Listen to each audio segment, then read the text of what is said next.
नमस्कार दोस्तों, फिर से एक बार स्वागत है आपका हमारे इस चैनल पे। हम इस वीडियो में बात करने वाले हैं कोई भी बाइक या गाड़ी खरीदते समय क्या-क्या चीज़ ध्यान में रखा जाए और गाड़ी खरीदने का क्या-क्या ऑप्शन रहता है और उन दोनों ऑप्शन में क्या-क्या एडवांटेज एंड डिसएडवांटेज रहता है।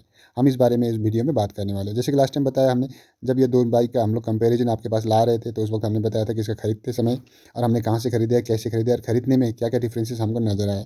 और दोस्तों, जब भी हम किसी गाड़ी अथवा बाइक खरीदने के लिए सोचते हैं, तो हमारे पास खरीदने का 2 ऑप्शंस रहता है।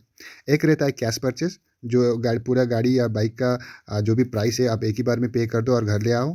और दूसरे होता है बैंक फाइनेंस अथवा शोरूम फाइनेंस या डीलर फाइनेंस। ये 2 माध्यम से हम लोग जब भी गाड़ी खरीद सकते हैं।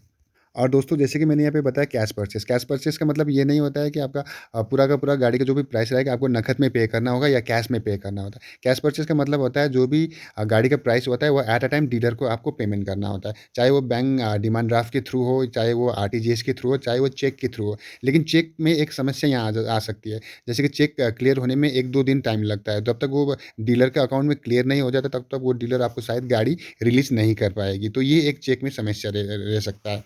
बाकी आपका किसी भी माध्यम से आप पेमेंट कर सकते हो। इतना ही है कि आपको एट अ टाइम जितना भी प्राइस हो आपको डीलर को पे करना होता है। और दूसरी ऑप्शन होता है फाइनेंस ईएमआई, जिसको हम इक्वेटेड मंथली इंस्टॉलमेंट बोलते हैं या तो सीधी भाषा में लोन भी कहते हैं। तो यहाँ पे फाइनेंस 2 तरह के होता है दोस्तों, एक बैंक फाइनेंस होता है, एक होता है शोरूम या डीलर फाइनेंस। ये दोनों का डिफरेंसेस जानना ज़रूरी होता है। दोस्तों, पहले बात करते हैं बैंक फाइनेंस की, यानी कि बैंक से लोन लेना। आप किसी गाड़ी खरीदने चाहते हो और किसी बैंक के पास चले जाते हो, तो कोई भी बैंक आपको लोन देने के लिए राज़ी हो जाए, क्योंकि ये एक सिक्योर्ड लोन होता है, क्योंकि इसके लोन के अगेंस्ट में आप गाड़ी गाड़ी ले रहे होते हो। अगर आप गाड़ी का लोन चुकाने में असमर्थ रहते हो, तो वो आपका गाड़ी उठा के ले जाएगा। तो इस तरह का लोन में बैंक एक सिक्योर्ड लोन मानते हैं, तो इस तरह का लोन आसानी से अप्रूव हो जाता है। और दोस्तों, जिस बैंक में आपका अकाउंट है उसी बैंक में आप लोन के लिए अप्लाई करना, क्योंकि वहाँ से आपको जल्दी अप्रूवल मिलने के चांसेस रहता है। लोन देने में वो लोग आपका अकाउंट में 2 चीज़ देखते हैं। एक देखते हैं आपका नेचर ऑफ अकाउंट कैसा है, आपका अकाउंट का एक्टिविटी कैसा है, आप कितना समय बाद पैसा डालते हो, निकालते हो, रखते हो और किस तरह का ट्रांज़ैक्शन आप अपना बैंक खाता के थ्रू करते हो। अगर वो अकाउंट आपका सैलरी अकाउंट है तो उसमें कोई भी प्रॉब्लम है, आपको आसानी से लोन मिल जाएगा। अगर सैलरी अकाउंट नहीं है, कोई भी सेविंग अकाउंट है, तो वो लोग आपका अकाउंट एक्टिविटी देखते हैं। इसीलिए दोस्तों, हमारा किसी भी बैंक में अकाउंट है तो उस अकाउंट को हमको एकदम एक्टिव रखने का ज़रूरत होता है। अगर सैलरी अकाउंट नहीं है, अगर सेविंग अकाउंट है, तो किसी भी तरह का इनकम आप कर लेते हैं तो सीधी वो बैंक में आना चाहिए और जितना भी ट्रांज़ैक्शन आप करते हो वो बैंक के थ्रू करना चाहिए। ऐसे करने से बैंक में जो सिविल स्कोर होता है, जो बैंक का एक्टिविटी हरकत होता है, वो ज़्यादा अच्छी दिखाई देती है। तो बैंक फाइनेंस करने से आपको 2 फ़ायदा मिलता है। एक, बैंक का जो लोन प्रोसेसिंग फ़ी होता है वो बिल्कुल कम होता है, मानो कि ना के बराबर होता है। और दूसरी, आपको कोई भी पर्सनल लाइफ़ इंश्योरेंस नहीं करानी पड़ती है। दोस्तों, आप बात करते हैं शोरूम फाइनेंस की, यानी कि डीलर फाइनेंस की। ये फाइनेंशियल कंपनी वो होता है जो शोरूम में हर वक्त अवेलेबल रहता है और इंस्टेंट विदिन 1 एंड 2 आवर आपका कम डॉक्यूमेंट के साथ आपका लोन फाइनेंस करा देते हैं। लेकिन दोस्तों, डिसएडवांटेज यहाँ पे ये रहता है कि जब भी वो लोग लोन इंस्टेंट आपको अप्रूव करा देते हैं, लेकिन उसका जो प्रोसेसिंग चार्जेस होता है वो 6 से लेके 8,000 तक की होती है। और ऊपर से आपका एक लाइफ इंश्योरेंस करना मैंडेटरी करा देते हैं और वो लाइफ इंश्योरेंस कराने में आपका 7 से लेके 8,000 तक का एक एडिशनल कॉस्ट आपका जेब से चला जाता है।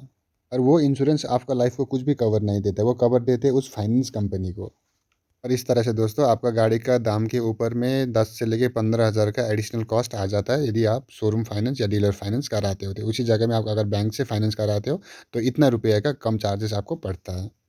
अब बात करते हैं दोस्तों x showroom price and on road price के बारे में और इसका कुछ हिडन कॉस्ट के बारे में। दोस्तों, एक्स शोरूम प्राइस का मतलब होता है प्रोडक्ट कॉस्ट एंड टैक्सेशन, जो भी जीएसटी उसके ऊपर लगाया जाता है। ये दोनों मिला के जो भी कॉस्ट बनता है उसको एक्स शोरूम प्राइस कहा जाता है।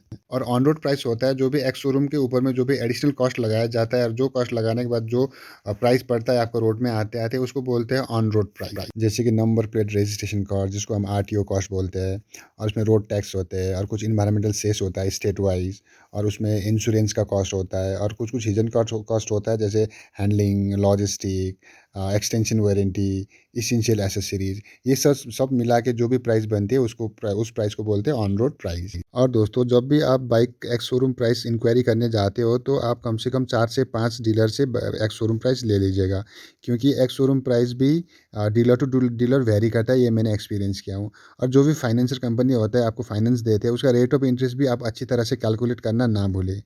क्योंकि जो भी रेट ऑफ इंटरेस्ट आपको बताई जाती है, अगर आप ओवरऑल कैलकुलेट करके देखते हो तो वहाँ पे बहुत सारे डिफरेंस आपको देखने को मिलता है।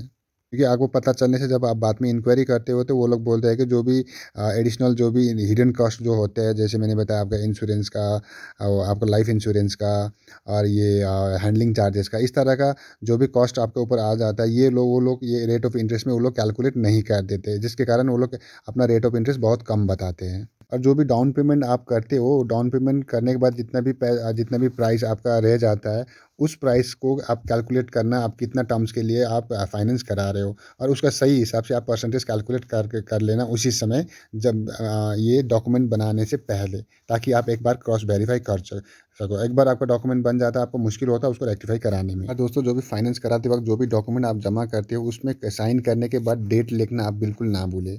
और जितना भी आप डॉक्यूमेंट वहाँ पे जमा करते हो, डेट के साथ साइन करके उसका एक स्कैन कॉपी खुद का पास रखना ना भूले। दोस्तों, फाइनेंस कराते वक्त आपका ज़रूरी होता है आपका चेक बुक, और चेक बुक में आपका नाम प्रिंट होना ज़रूरी होता है। ऐसा नहीं होने पर आपको ऊपर से 1500 रुपये का एडिशनल चार्जेस वो लोग लगा देते हैं, आपका सिर्फ चेक में प्रिंट नाम नहीं होने का कारण।